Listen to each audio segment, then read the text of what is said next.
I want to talk about storytelling. And primarily, this is what keeps me up at night. You see, the reality is the power of story is extremely powerful. Psychologists have been looking at it, and they're finding out that with more engagement comes a higher belief ratio.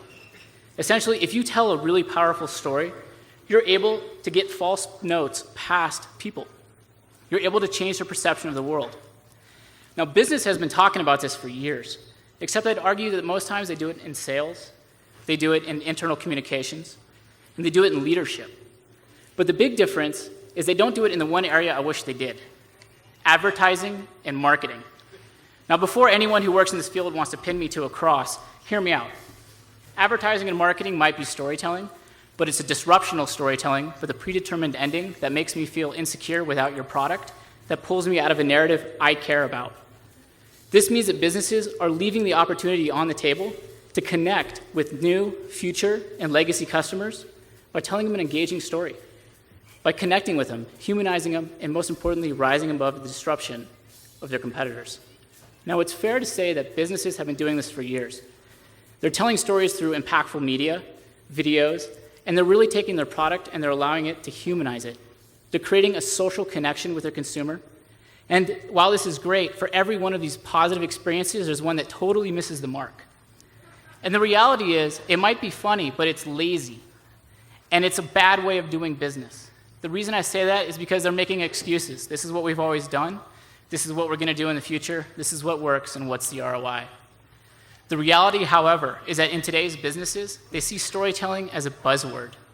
And more importantly, they see it as an everyman's skill, except it isn't. As a professional storyteller, I've worked in both corporate America and journalism, and I've learned that telling a story is difficult. I've been edited enough to know that 90% of my stories suck. I've also learned that to be able to actually understand an audience is one of the hardest things in the world to do, let alone a distribution channel. And in a business environment which is so focused on the bottom line, this artsy-fartsy kind of idea of let's all sit around and hold hands and figure out what the hell we're actually doing here just goes out the window. But it can't. We're missing the opportunity. Because a good storyteller can actually get a C-level suite to explain what the hell we're doing. They can get them to take the complex narratives and long-term and short-term vision and find out what matters, and then more importantly, create a story arc that moves the story forward with purpose. For the last 10 years, I've been completely enamored with the changing shift in technology and media consumption and the opportunity that brands have to do this. And I used to think things would just be easy. No brand would miss this opportunity. They'd just go right in and grab it.